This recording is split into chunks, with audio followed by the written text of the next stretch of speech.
Hi, thanks for staying with me here. I'm gonna start with a little bit of update on my health because today is April Fool's Day. I don't have a joke for you, but maybe my life is a joke. That's the best I could do today. But I wanted to update on my Epstein-Barr disease because there are some people watching. I hope. I know they have in the past. That also have this disease, some strangers out there that saw this on YouTube. I want to say that I've been keeping track on my calendar, and in the month of March, I had 10 good days, and I had 11 bad days, and the rest I call okay days. So on the okay days, I can do things that I really need to do, and I can get through the day pretty good, but no high energy for sure. Just being careful, I can get through the day and do what I have to do, what I really have to do. And on the good days, I do extra, which is usually cleaning and things like that, because um, on the bad days, I can't do any of that. So I just let it go on the bad days. And then when it's a good day, I know I feel good because I feel like cleaning. And last week, what I did when I was feeling good, I took down all the screens in the front of my um, Florida room, whatever you want to call it. Um, 5 big windows. I took down all the screens, rinsed them out real good because screens are on the inside. Got the jalousie windows that open out, and the screens were just full of dust and pollen. So hose them down real good. It was a little job. I had to get out the step ladder and all that. So I did that, which I had been wanting to do for a long, long time, never had the energy. And I was thinking about buying new furniture, but instead I took off the cushions off my couch and washed them. And they look good and smell good and everything. Um, but I was putting that off and putting it off and putting it off because I knew it it takes energy to especially to put those covers back on. They have zippers, but to get them back on after they wash them and they shrink a little, it's really, takes a little bit of work to get them back on, but I did it. So anyway, I didn't mop my floor because then the darn thing started acting up on me again. Woke up today with planning to go to my water aerobics. Woke up at 9, and at 11 o'clock I had to go back to bed. I just had no energy. I couldn't make it to the pool, which is, it's right in my subdivision here where I live.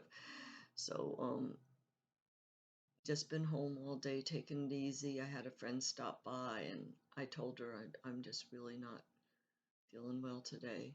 She understands. So that's what I love about living where I do, because it's over 55 community. Most of the people understand when you don't feel good, because many of them they have different things going on. I'm thankful I don't have cancer. And my legs are still working good. I don't have hip replacements and knee replacements and all that stuff.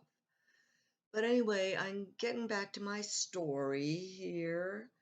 Um, okay, when I was feeling good last week, um, I went out with this guy the other day that I've seen him like once a month for the past 4 months. And I really felt like God was telling me I need to be nicer to him because I wasn't very nice to him because I just didn't feel like we were clicking very good. So I was just real honest up front, which was probably rude. I told him a few things that I didn't like about him. Um, I mean, just in a matter of fact way. I wasn't trying to be mean or hurt him or anything, but it probably wasn't very nice. But I am a very honest person, and you know, anyway, I felt like I prayed about it a lot because this guy kept, he would call me not too often, every 2 or 3 weeks, just checking on me and telling me, whenever I'm ready, because I told him about my disease, and he said, well, when you feel good, whenever you're ready, just let me know. And I'm like, yeah, but I never called him. But, he keeps checking on me every 2 or 3 weeks, and he does have a really unusual hot car that I did want to take a ride in that, and he's nice. I mean, I can't say anything about him not being a nice, good person, but I just wasn't feeling that click and, chemistry, attraction, whatever, so, um, we're a lot different, even though we're close to the same age. He's like 2 years older than me, which is probably a good thing. Um, but anyway, I prayed about it, and I felt like God was telling me that I need to be kind to him, and um, I know I need to work on my patience. That's one of my things that I need to improve on for sure. So, yeah, I spent the day with him the other day, and went pretty well. It went pretty well. So I'm glad about that. And I really hope that we can be good friends. I think that could benefit both of us. So that's my news as far as that goes. Now I'm going to go back to my past. In my second marriage, I'm going to talk about the kids today. Last time I talked about a lot of fun I had during that time when I was living, married to Mark, who I'm calling Mark. And now I'm going to talk about the times that were not so much fun, which was parenting 5 kids, teenagers. Okay. Um, so this is very difficult for me. Um, First of all, he was in his second job since I married him, which was a really good job for him, making a lot of money, top level position. But he had to travel. Usually he left on Monday, came home on like Thursday night. So he'd be work in the office Friday and home on the weekend. And so I had to man the house um, during that time. And imagine with teenagers, it's difficult to try to keep tabs on everybody. And they didn't all like me that much.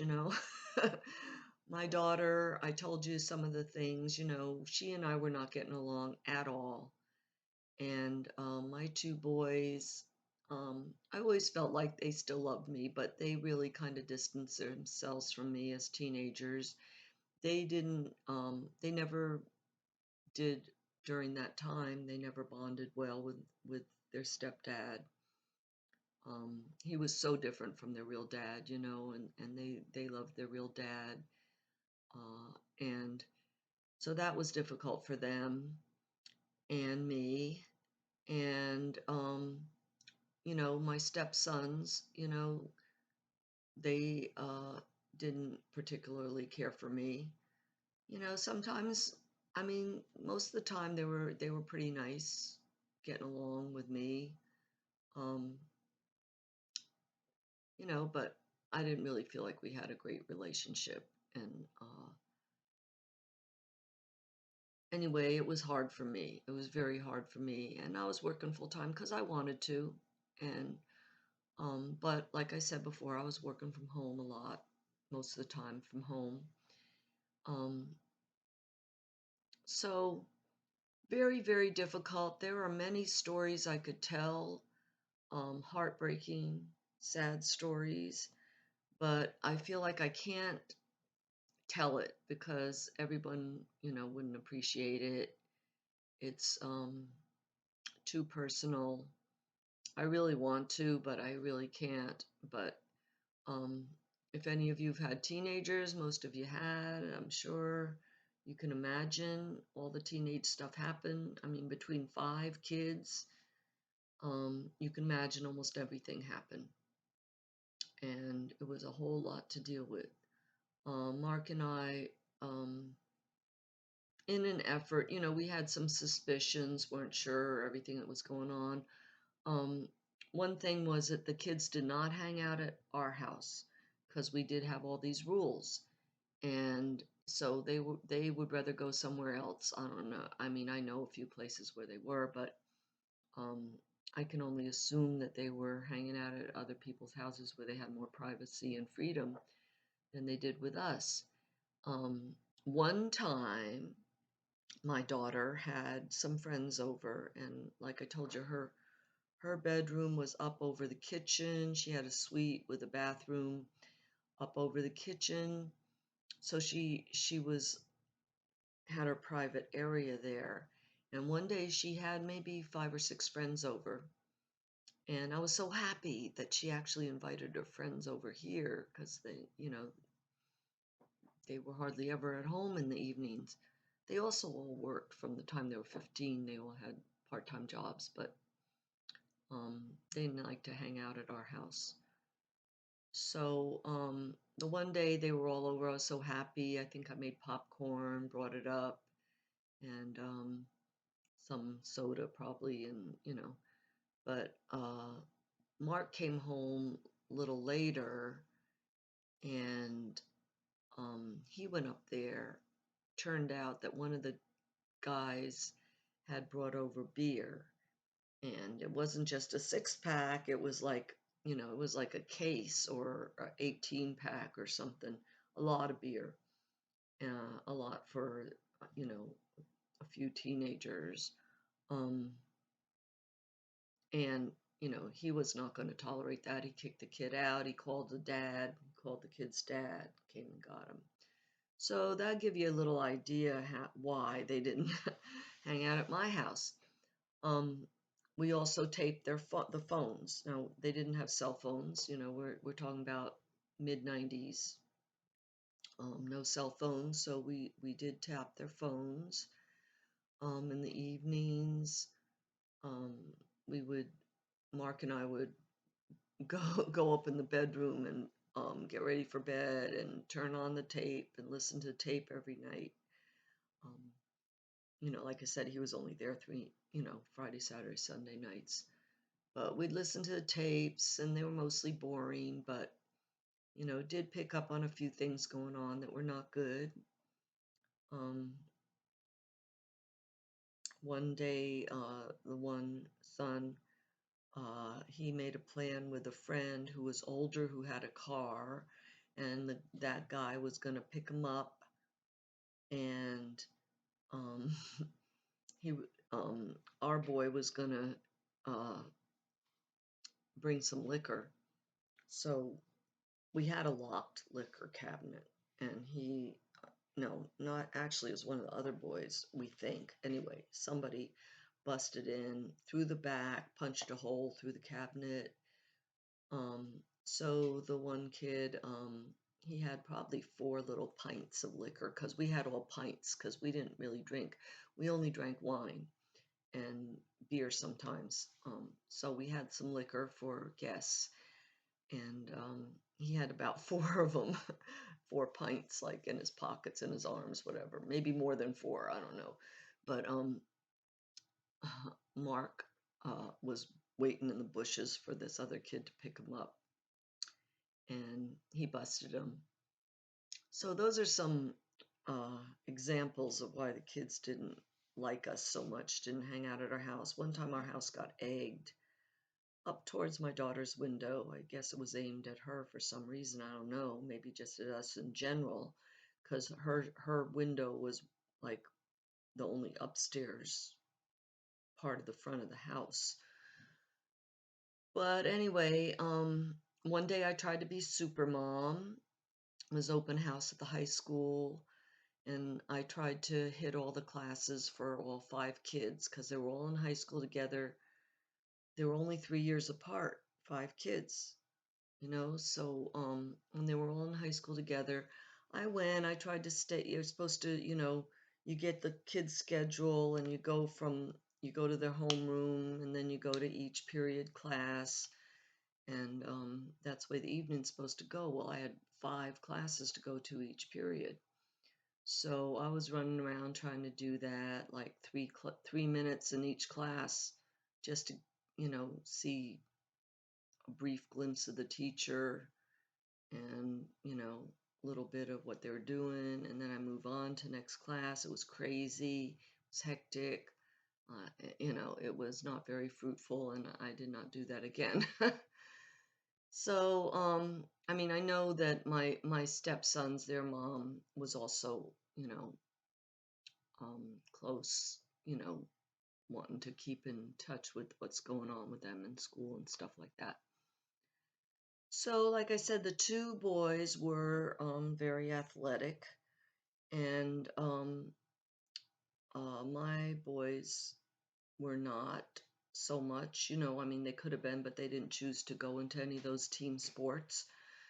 So, the school they went to really favored the athletes a lot, and um, none of the boys excelled in school. And um, my boys, especially because they weren't athletes and they didn't excel in it scholastically, that they were pretty much, they just were left to go through, fall in the cracks, so they say. And my daughter, I told you in the past, she was really, really smart, brilliant. They wanted to skip her a grade in elementary school. Um, Always at the top of her class, but freshman year she had a boyfriend, very much in love, and I know all that, and I think I told you a little bit of that before. But she cut school a lot. Like, I got a call at the end of the year. I had no idea. They said that she will not be able to move on to sophomore year because she has missed over 80 days of school this year. And I was just totally shocked. And I was so angry, upset with that school that they never called me before. She was writing notes signing my name for her absences. I had no idea she was out any of those times. And I was just in total shock. And so she had to repeat. And then she started doing better in school after that, you can imagine. But, she had some really, really bad times. A lot of things happened with her and the other boys. You can imagine teenage stuff, all that stuff happened to one or the other of those kids. And like I said, I can't go into too much detail, too much hurt involved, but to put it in a little summary, um, I have to put it this way, just make it blunt, I guess. Um,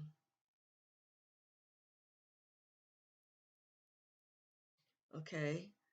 Uh, it ended up, the teenage years ended up quite sad for most of my kids. Um, One suicide and a child given up for adoption, which was 100% against our wishes because we wanted to keep that baby more than anything in the world. We wanted to keep that baby. But my only grandchild was given away. And so that all happened 5 years into our marriage. And it was the end of our happiness right there. So I guess I'm going to stop it there. I have a lot more to tell about the next 5 years of my marriage. It was all downhill from there, you can imagine. I wish I could tell more details,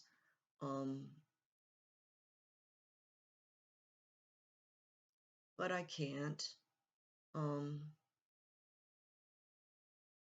I will say this.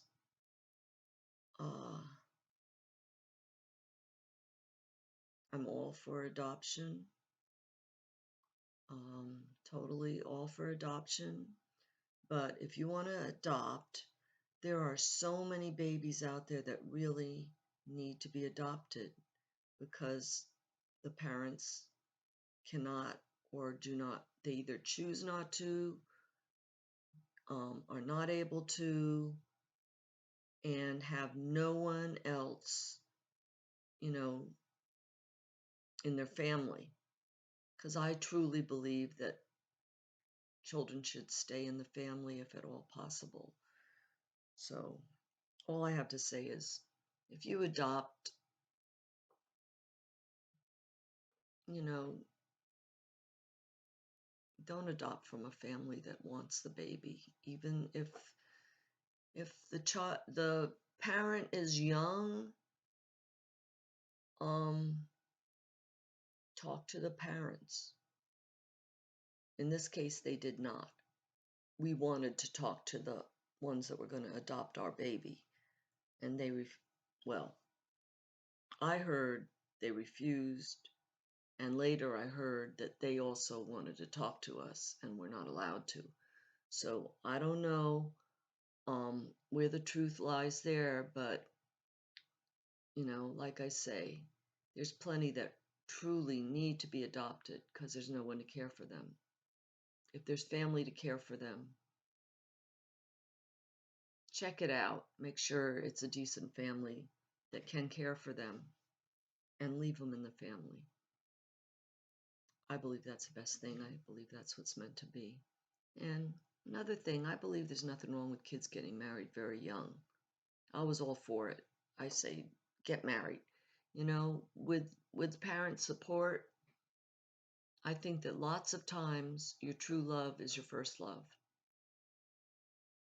I think that lots of times young people in love, if it's whether or not it's the first or second or third, whatever, but young people in love have more passion and more energy to put into that relationship. And I really believe it's God's way. Back in the Bible times, they got married young.